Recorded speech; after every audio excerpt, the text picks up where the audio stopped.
Nós vamos aprofundar mais nesse capítulo sobre dízimos e ofertas. E hoje, coisas importantes.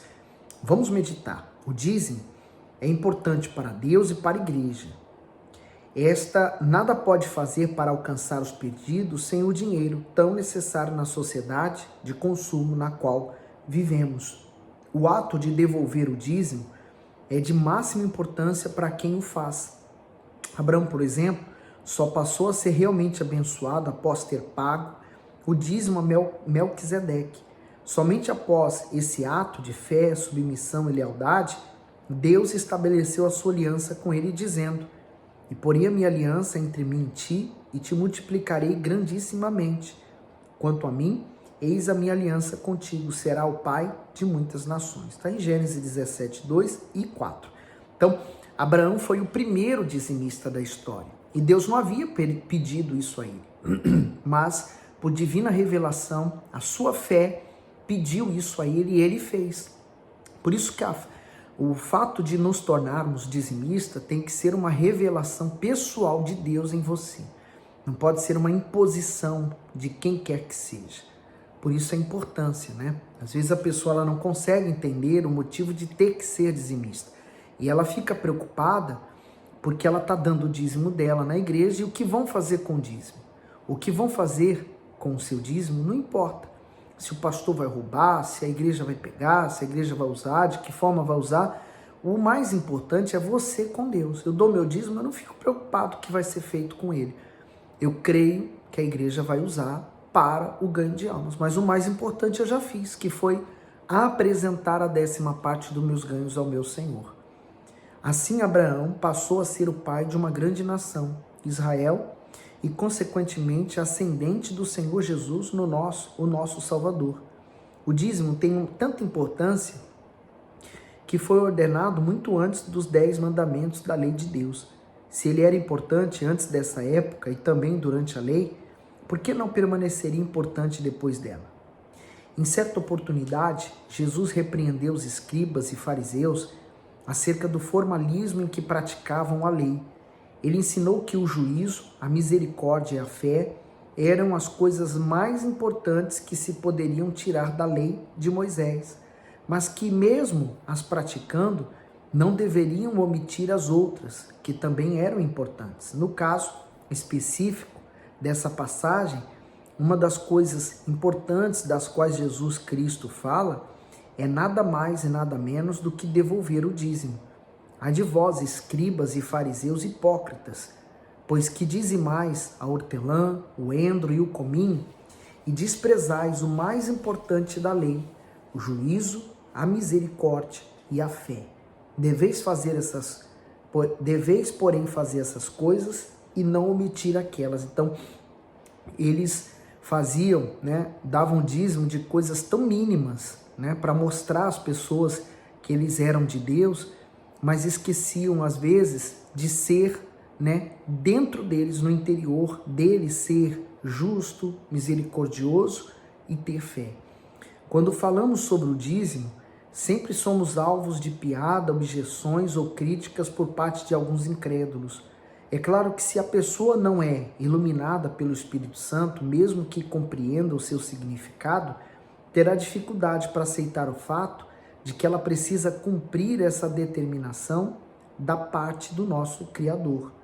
Aqueles que não entendem ou discordam de Deus nesse aspecto terão naturalmente muita dificuldade para aceitar a entregar dos primeiros 10% do seu salário, quase sempre sofrido, para a igreja, sem saber ao certo o seu destino. Milhares de pessoas, no entanto, têm sido abençoadas abundantemente pela prática de dedicar ao Senhor a primeira 10ª parte daquilo que recebem. Então, ele é importante para você como dizimista e para a igreja, para que ela possa se manter e continuar ganhando almas. O direito do dono. Para esclarecermos ainda mais acerca do dízimo, tomemos um exemplo do que é feito no interior do Brasil. Quando alguém tem um pedaço de terra sem cultivo, costuma alugá-lo para outra pessoa, fazendo um acordo mais ou menos da seguinte forma: o inquilino se obriga a limpar a terra, sulcá-la, matar as formigas e os insetos nocivos, semear e cuidar da terra até a colheita final do produto. Após a colheita, ele tem a obrigação de pagar parte daquilo que colheu ao dono da terra, de acordo com o contrato firmado entre ambos, o qual é quase sempre 50% da sua produção. Muito bem, assim é feito pelo interior do nosso país. O proprietário da terra nada faz a não ser esperar o lucro líquido garantido que virá a seu tempo. Pensando bem, quando Deus requer os primeiros 10%, aquilo que recebemos como fruto do nosso trabalho, Ele está querendo pouco do muito que nos dá. Nossa vida, nossa inteligência, nossa energia, a terra, a chuva, o sol, enfim, tudo que existe na face da terra e no céu pertence a Ele. E não passamos de meros administradores daquilo que é seu. Quando temos essa consciência e nos tornamos administradores das riquezas de Deus, eu garanto para você que nada vai faltar. Porque enquanto você corre atrás de uma coisa, ela corre de você. Por isso que em Deuteronômio já está determinado que as bênçãos vão nos alcançar. Então, ela não é uma preocupação para você, ela te alcança. O direito de cobrar. Quem tem o direito de provar a Deus, de cobrar o que Ele prometeu? O dizimista. Uma das razões porque devemos dar o nosso dízimo é essa. Podemos e temos o direito de provar a Deus. Ele mesmo nos convida a prová-lo na sua palavra, e tal convite se dá exatamente quando se refere ao dízimo. Trazei todos os dízimos à casa do tesouro, para que haja mantimento na minha casa. E depois fazei prova de mim nisto, diz o Senhor dos Exércitos, se eu não vos abrir a janela dos céus e não derramar sobre vós uma bênção tal, até que não haja lugar suficiente para recolherdes. Malaquias 3,10. Conhecemos muito bem muitos homens que provaram a Deus com respeito ao dízimo e se transformaram em grandes milionários, como William Colgate, Harry Ford, C.L. Best, fundador da Caterpillar. Homens assim que, além dos negócios e do acúmulo de riquezas, se preocupam com a fidelidade a Deus, tendem a ser abençoados cada vez mais. É forte, né? Quer dizer, essas pessoas, elas se preocuparam em ser para Deus e não se preocuparam com os lucros. Amigo leitor, você está convidado a ser dizimista e provar o amor de Deus e o seu plano em relação ao dinheiro. Provê-o nesse aspecto e veja o que acontecerá em sua vida. Todos ficarão surpresos com a sua prosperidade. Seu dinheiro nunca acabará. Pelo contrário, se multiplicará de tal maneira que você terá a oportunidade de adquirir aquilo que sempre desejou. Nada lhe faltará, absolutamente nada, pois o Senhor estará com você. O Senhor é o meu pastor e nada me faltará. Salmo 23:1. E você sabe que quando nós falamos que Ele é o nosso pastor, é porque nós estamos declarando que nada nos falta. Então, eu vou ter hoje o que eu preciso para hoje. O que eu preciso para hoje eu já tenho. O que eu vou precisar para amanhã eu vou ter amanhã. Plenitude de paz, alegria, felicidade, prazer, plenitude de alimentos, energia e força, plenitude de saúde, amor e vida. Isto é o que espera por você, se tão somente colocar em prática uma coisa tão elementar, mas tão importante. Uma das maiores revelações dadas ao homem é que Deus deseja ser seu sócio. Ele deseja dar ao homem a oportunidade de participar de suas bênçãos. Entretanto, quer que o homem o ajude a transmitir a sua palavra a todas as pessoas. Quando Deus criou o homem, o fez à sua imagem e semelhança, a fim de que esse mantivesse comunhão com ele. Assim como fez aliança com Adão, Moisés, Abraão, Isaque e Jacó, ele também quer fazer conosco. As bases da nossa sociedade com Deus são as seguintes: o que nos pertence, nossa vida, nossa força, nosso dinheiro, passa a pertencer a Deus. E o que é dele, as bênçãos, a paz, a felicidade, a alegria e tudo de bom, passa a nos pertencer. Passamos a ser participantes de tudo que é de Deus. A Bíblia diz que somos co-herdeiros de Cristo e herdeiros de Deus. Assim, que já não é mais servo, mas filho.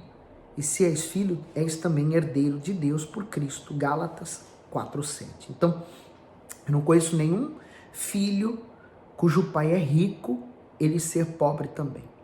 Por isso, se você tem Deus como pai, ele vai suprir suas necessidades. Uma das coisas que mais me impressiona é o interesse de Deus pelo ser humano. Em toda a Bíblia encontramos convites de Deus para o homem, desejando manter comunhão com este para fazê-lo feliz.